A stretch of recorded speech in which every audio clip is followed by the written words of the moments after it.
Welcome to Nature Revisited, the podcast. My name is Stefan Van Noorden, and on this episode, I am thrilled to be joined by Rosanna Xia to talk about her new book, California Against the Sea. Rosanna is an environmental reporter for the LA Times, where she specializes in reporting about the relationship between the coast and the ocean. Rosanna is a Pulitzer Prize finalist and has been featured in the Best American Science and Nature Writing series. In her book, not only does Rosanna bring her journalistic and historical perspective to the subject, but also brings a poet's voice to this very difficult relationship. California Against the Sea.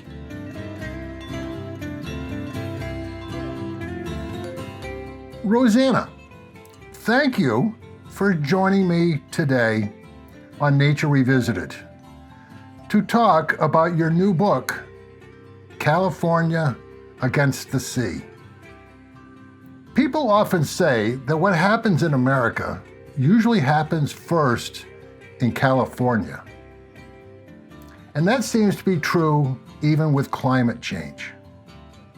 But first, let's start with what led you to become an environmental journalist and your interest and passion for the ocean and the California coastline. Yeah. Hi, Stefan. It's such an honor to be on your podcast today. And I really appreciate your question because this is something that I actually stopped reflecting on and asking myself years ago. And I've been rethinking and re-reflecting a lot on this question since my book came out. You know, so many people have assumed that I surf, grew up loving the beach, I'm a water baby, but, I'll be honest, I don't remember the first time I saw the ocean, and just this assumption that I had this intrinsic connection to the ocean. I grew up in Massachusetts too, so I'm not even from California. In Massachusetts, privatized beaches are very much a thing. To go to the beach in Massachusetts, you need to know someone who has a house on Cape Cod or at Martha's Vineyard, and access to the beach is just not the same as what it is in California. To have a connection with the ocean in a way that just feels so inseparable from your identity, that is something that I really started to learn and feel and embrace and embody the longer I lived in California. I do consider myself a late bloomer on kind of the coastal front and just really understanding and appreciating and respecting kind of the wonders of the ocean. But I think this late to life relationship with the coast has made my appreciation for the California coast so much deeper, much more wide-ranging. And I feel like my love for the coast is almost this accumulation of meeting so many people in California who do have these stories, these origin stories of why they fell in love with the ocean and what the coast means to them.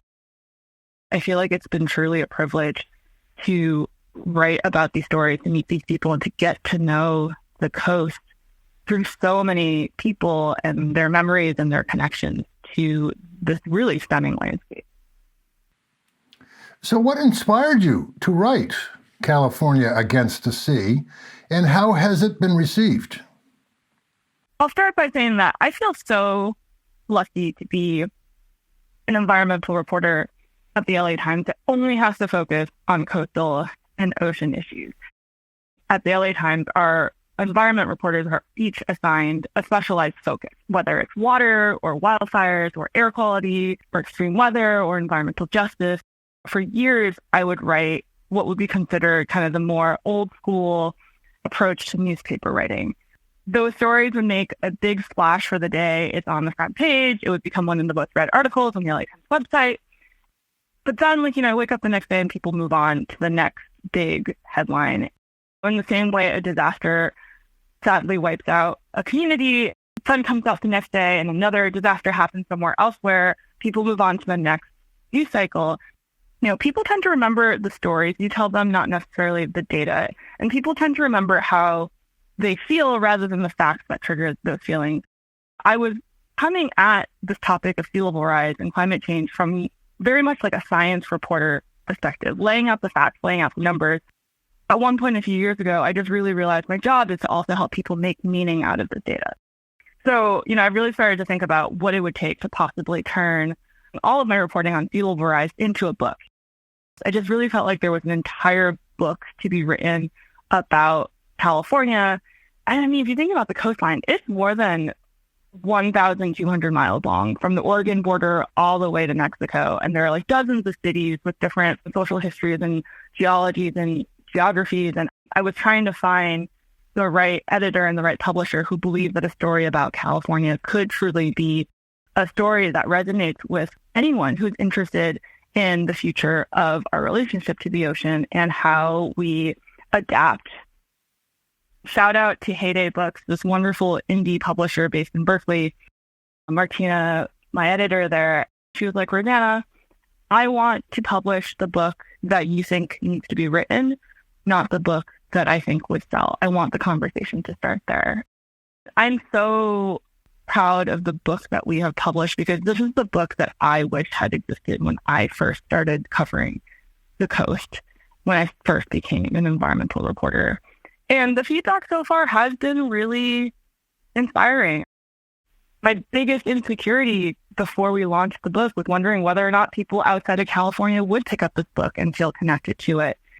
The answer so far is that people do. I just had someone in Maryland write me the loveliest email saying this book took her on a road trip up and down the California coast that she had never expected. It took her beyond Santa Monica and Malibu and all these stereotypical images and notions of California, and that it made her think a lot about her own shoreline on the East Coast.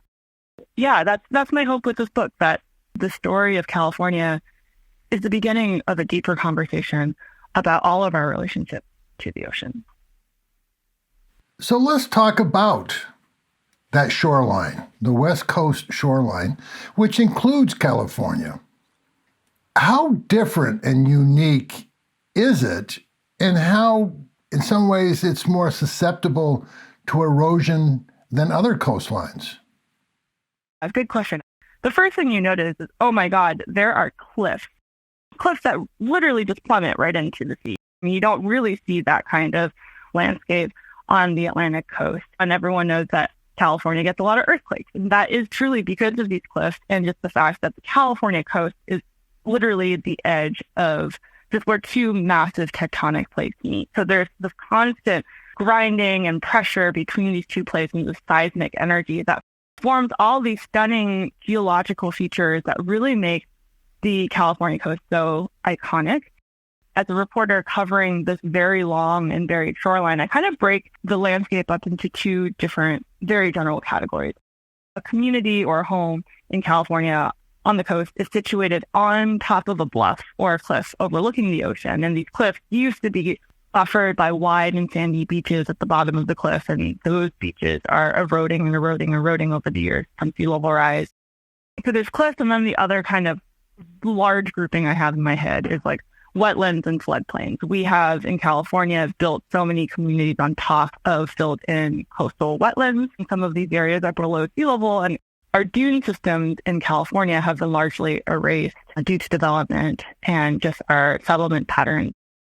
I think the dune ecology is something that I have become fascinated with and something that I immediately try to seek out whenever I go back to New England. So why are dunes, wetlands, and salt marshes so important to the coastal ecosystems? One of the things I truly loved about the process of reporting for this book is really starting to recognize that we're not just talking about land and ocean, intersection between the two on the edge, right where land meets ocean, but also all these amazing, fascinating, almost magical intertidal spaces, these in-between spaces that are not truly land and not truly water. Wetlands, dune systems, salt marshes, mud flats, like all these systems are sometimes meant to be underwater and sometimes meant to be above water. And The amount of biodiversity, plant life, wildlife, the habitats they create is truly stunning and there's just something so magical and so powerful to be standing at this nexus point between land and ocean. And we have largely erased so much of this intertidal system for the sake of development. How do we respond to this? One really powerful kind of emerging movement is this idea of re-enlivening our shoreline, and to recognize that before we hardened our shoreline with development, with these hardened lines in the sand, there was this really cool buffer zone between land and ocean in the form of dunes, in the form of wetlands, in the form of salt marshes that can actually serve as a great natural buffer to the rising ocean. I think a really common reference point that I hear a lot in the science community is people will point to the dunes in New Jersey that protected a community from Superstorm Sandy and the swells that came in. Like there was like a community nearby that experienced the same amount of flooding and water rise, but it was more flooded than the community that was backed by a rehabilitated dune system. So I think there is this really cool movement to basically reconnect and to, reappreciate all of nature's existing wisdom along the shoreline when it comes to just providing natural protection and buffer from the rising ocean. So how has some of the human factors helped to exacerbate this situation, such as seawalls, beach grooming, and introducing ice plants? Do people have to build a seawall to build a seawall to build a seawall? Yeah, let's talk about seawalls. I think that's kind of the default, kind of that instinct response that folks have when they're like, oh my God, the ocean is moving inland. Let's build a wall to block off the ocean. But, how realistic and how sustainable is that to try to block off the most massive body of water on this planet? It's mind-blowing to me how many people today, when I talk to them, still think of the coast as static, as this place that doesn't move. You go to the beach and you expect everything to look exactly the same the next time you go back. In reality, the beach and the coast is actually a process. Sand is always moving. This tide line is always moving. Yet we have, the way we've built our environment, tried to impose permanence onto this inherently impermanent space. So the ways we have fixed our lines in the sand, so to speak, most predominantly with seawalls, for example, but also just like Pacific Coast Highway, our surf liner, the way we've built up some of our coastal beachfront communities, all of this is inherently challenging the fact that the coastline is supposed to move. And now that the ocean is rising, the ocean is moving in, the coastline is supposed to move with it, and we're supposed to move with it. That last part of the reality is the hard part. And what we've tried to do is to stop that movement by building a seawall. And as a prominent environmentalist told me really bluntly, she said the hidden consequence of seawalls is that seawalls kill beaches. The minute you fix that line in the sand, and if the water continues to move inland, what gets drowned out? Everything in front of that seawall. And so you basically lose the beach and you shift these natural erosion processes and the way you create sand in the first place and the way the beaches, the waves kind of bring in sand and spread the sand out on the beach. All of that gets lost the minute you build a hard structure trying to block this process. They're getting increasingly controversial in California and elsewhere around the world, but that still remains the number one de facto approach. You mentioned ice plant. Ice plant was another kind of quote unquote natural way to harden this line in the sand. It's an invasive species that can really populate super quickly. It was originally introduced as a way to possibly stabilize crumbling cliffs and sediment, but it's also turning out to be a really oppressive invasive species that's kind of monopolized and pushed out all other native species along the beach. The plants also get so heavy once they overpopulate an area that it sometimes even brings an entire cliffside down because it's made the cliff so heavy. We have become blinded to the fact that the shoreline is supposed to move. I should say, I was guilty of this too when I first started covering the coast and thinking that sea level rise was an infrastructure crisis. It was a disaster that we needed to defend ourselves against. But truly, if you think about what the actual disaster is, we are the disaster. We are in the way of the ocean, and we have disrupted, again, this amazing dance between land and ocean. As we all know, this crisis along the coastline is nothing new. Can you take us through the process of how the Coastal Act of 1976 was enacted? And is it still strong enough to guide California into the future? Yeah, thank you for this question.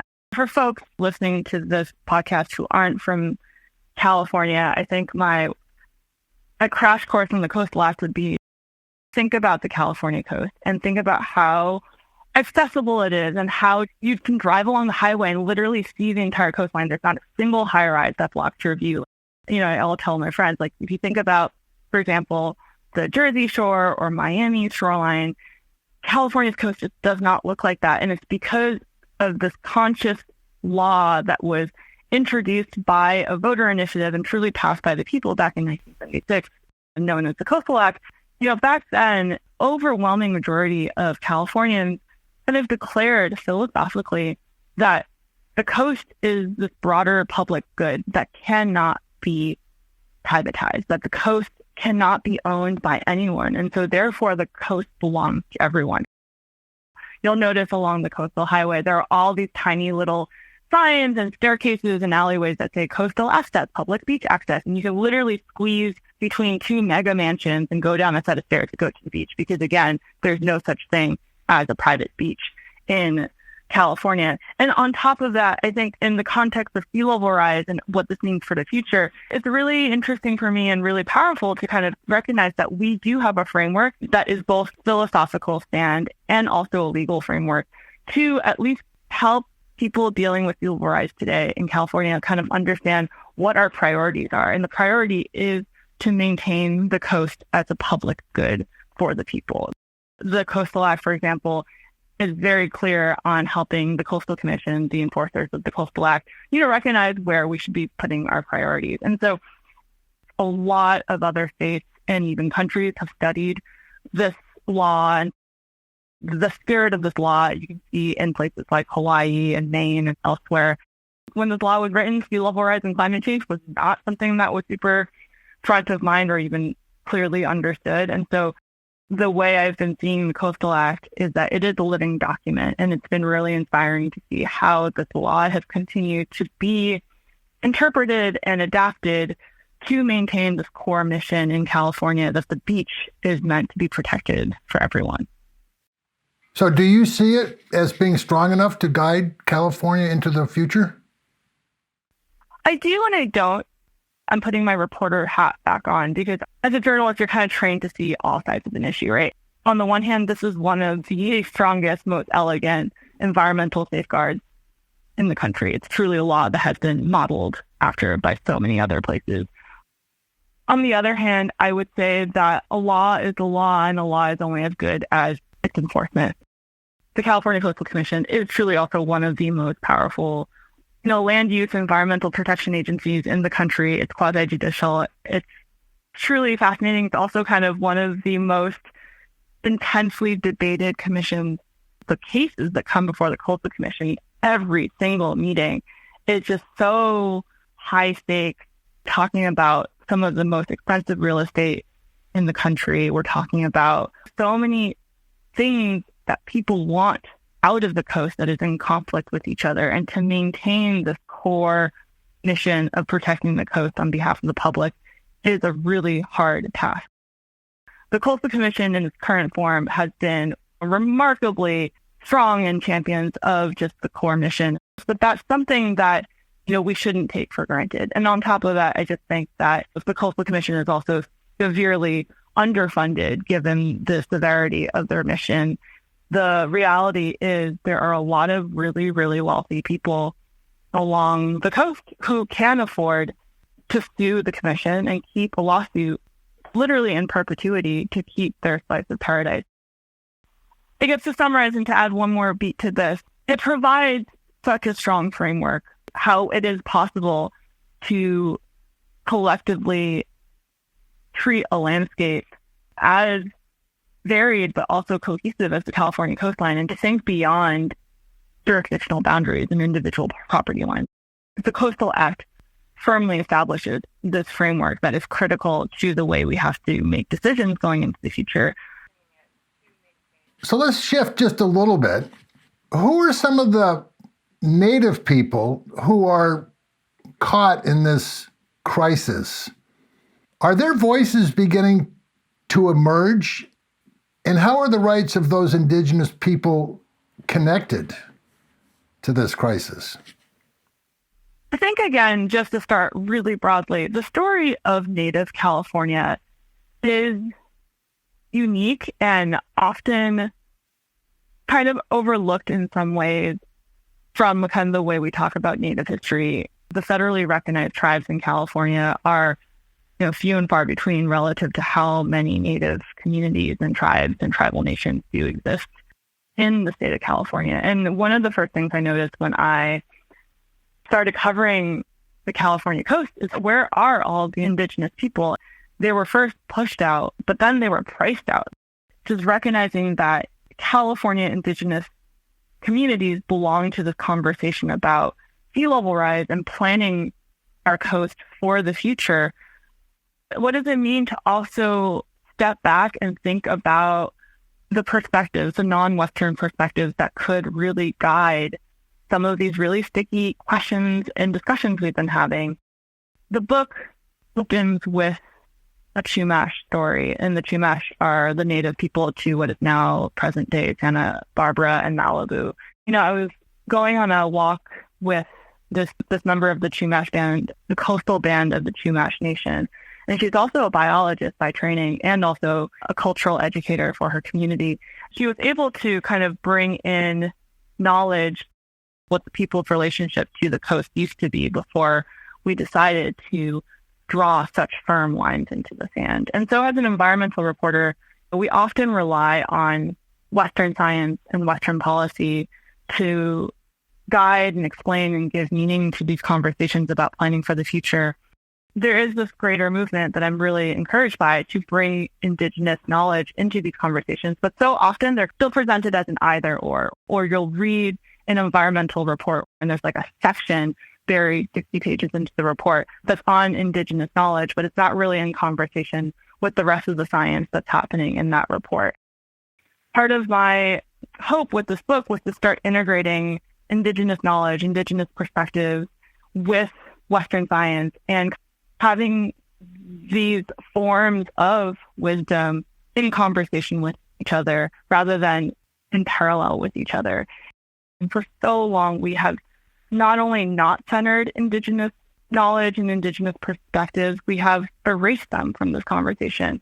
And then even when we do bring in Indigenous perspectives, a lot of Indigenous leaders will tell me that the way we talk about Native Americans still often we put that into the past. Like, oh, this used to be something like this. There's this over-romanticized notion of like Native relationship with land that talked about in the past tense. There are still Native people living here today. The Native knowledge was something from the past that is still very much in the present, if only more people took the time to look. This knowledge and this perspective is so critical to the future as well. Native people still are our neighbors and our friends, and their voices and their perspectives truly do have a critical role to play in how we collectively plan for the future. In your book, there's a term in California which we don't hear much here on the East Coast, called managed retreat. It sounds like it's a very controversial idea. Why is it so controversial in California, and what is it? Yeah, and I would say managed retreat is probably controversial in Florida and any other coastal community or state that is starting this process of having these conversations about planning for the future in the face of rising water. And I think a lot of what is happening in California could offer a glimpse into a future that so many more communities around the world will be having.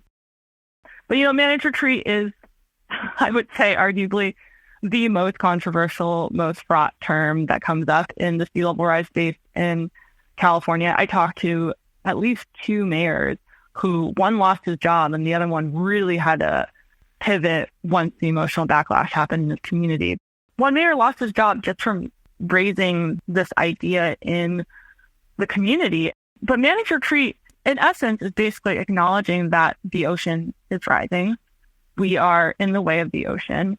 And there's no amount of money we spend, no seawall we build is going to be big enough to protect us from the rising ocean 20, 30, 40, 50, 60 years from now. So what does it mean to start proactively identifying the areas that might need to move in the future?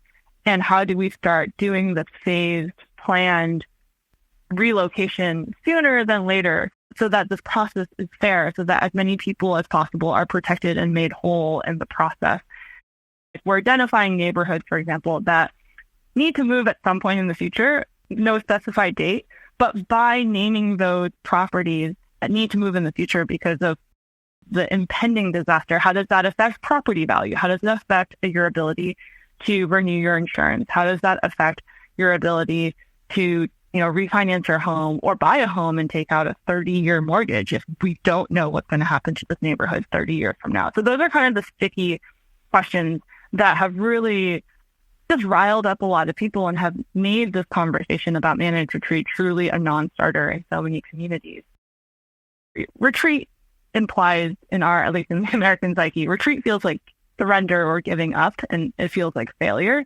And managed, just like no one wants to be managed. So I have talked to a number of folks where they've said that maybe it's also just the term needs a rebranding.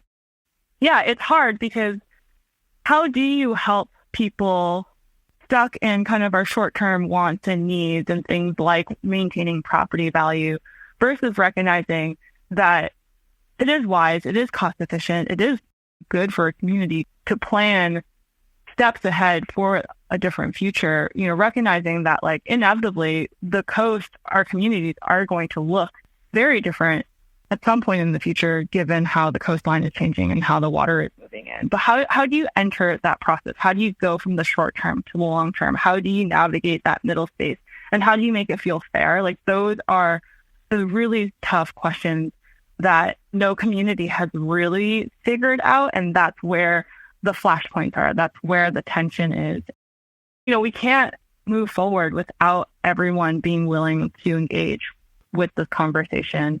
And I think it starts by truly understanding and empathizing why change feels so insurmountable for so many people. What do you see as the one maybe single issue that is so embedded in this crisis that really holds California back from addressing and making the necessary change in the future? I'll just name two. When you get down to it, like what are people worried about? What are they fighting to hold on to? What are people holding on to when they want to build a seawall or when they are trying to delay a conversation about managed retreat in City Hall? It's property value. And I think as the former executive director of the California Coastal Commission, what he told me a few years ago, he's like, when you're talking about billions of dollars of real estate along some of the most valuable land in the country, this is a political issue at its core. You can't science your way out of this issue. I talked to a coastal engineer who was like, I've done all the cost benefit analyses. I've done the life safety calculations. We've basically penciled out like the best logical, reasonable, cost efficient and life safety efficient steps forward. But no one wants to hear it because that truly challenges what it is that we still want to hold on to and what we value today. One of the things that I think does call for some deep soul searching and just recognition is that we are still beholden to these systems, whether it's economic, political, or social, like these systems that got us here in the first place. And now, at what point do we recognize that we are now serving these systems that no longer are necessarily serving us? That may be too radical of a thing to say, but we're trying to hold on to property values and property lines and trying to maintain each of our own slices of paradise. But at what point do we have to recognize that what can we do to kind of start to transition away from these mindsets and these systems that are truly not going to be arguably sustainable going into the future as the ocean continues to move inland? And then I think the other thing that kind of came to mind when you asked that question is time. In California, I will say for the most part, I don't run into climate deniers anymore. So no one's really debating climate change, and the denial in California that I still run into so much is time. How much time do we have? And some people, a lot of people I talk to, still think this is an issue that is 70 years from now, that we don't have that. Like, a lot of this talk about manage, retreat, and feasible rise feels premature, and this is something for another generation to take care of. And then there are people on the other side of the issue who are like, you should have started talking about this decades ago. And the conversations that we're having today aren't moving fast enough. So how is your relationship to the ocean? How has it changed as a result of this book? I love that question. When I submitted my first draft of the manuscript to my editor, the first thing she said that really shook me was, the ocean is missing from this book. And I'm like, what do you mean the ocean is missing from this book? And she was like, well, we're standing on land a lot, looking out to the ocean. I really did start to think about how to think about the ocean beyond this body of water that is a threat, that is challenging our very notion of the world as we know it today. And then this notion that the ocean has a spirit, and like, what does the ocean think about all this? And what do we look like as mere humans with small buildings, puny line of asphalt in the sand? You know, what does that look like to the giant Pacific Ocean? I was focused on kind of the facts and the quotes and what people were saying, but also embedded in my notebooks were all these details about what hue of blue the sky and the ocean were that day in connection to each other, whether or not the light was piercing through the marine layer, and also just the sounds of the waves and what the ocean looked like and the swells and the tide lines. And so I went from being a hardcore old school environmental journalist to someone who really understood what the genre of nature writing might be, but in a way that also honors kind of the fact that writing about nature isn't something that should be so sacred and separate from us.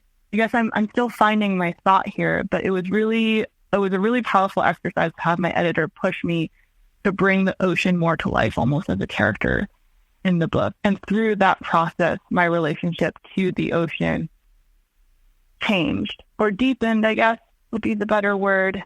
I do hope for folks who do read the book, I hope you do feel kind of that presence and that undercurrent of just loving and respecting the spirit of the ocean that now runs throughout a lot of the book. What do you hope people, not just on the West Coast, but everywhere, will take away with them after reading this book? I hope this book helps start more conversations, and I hope this book helps deepen more conversations about this issue, because overall, we don't talk about climate change and how our world and our lives and are truly going to change in the coming years and decades. And so I hope this book helps people feel courage to talk about this more with their friends, with their family, with their neighbors, with their elected officials. The biggest personal moment for me in the book was just recognizing this question for me of like, how much hope do I give the reader? I realized that the emotion I should be giving the reader first and foremost is a sense of responsibility and a sense of courage, like bravery to take action and to empower. And ultimately, does the reader at the end of this book feel a sense of responsibility to do something? And that do something could be something huge if you are a person in power. And to your question earlier about how this book has been received, I've been really heartened by the number of people in power in California who have connected with this book. That do something could also be just turning to your neighbor and talking more about climate change and these questions that so many people still prefer to dance around because it's too scary or overwhelming to think about. And ultimately, the sense of responsibility to do something, to like not have this book, reading this book, be the end of your journey on this issue. That do something requires courage. What I hope for folks after reading this book is to have a sense of responsibility to this issue, to our role on this planet, to our connections to not just the ocean, but also to each other, and to have hope and to have courage that there is still something that we can do, but that we owe it to all of ourselves to not look away from the issue, even though it's the easier thing to do.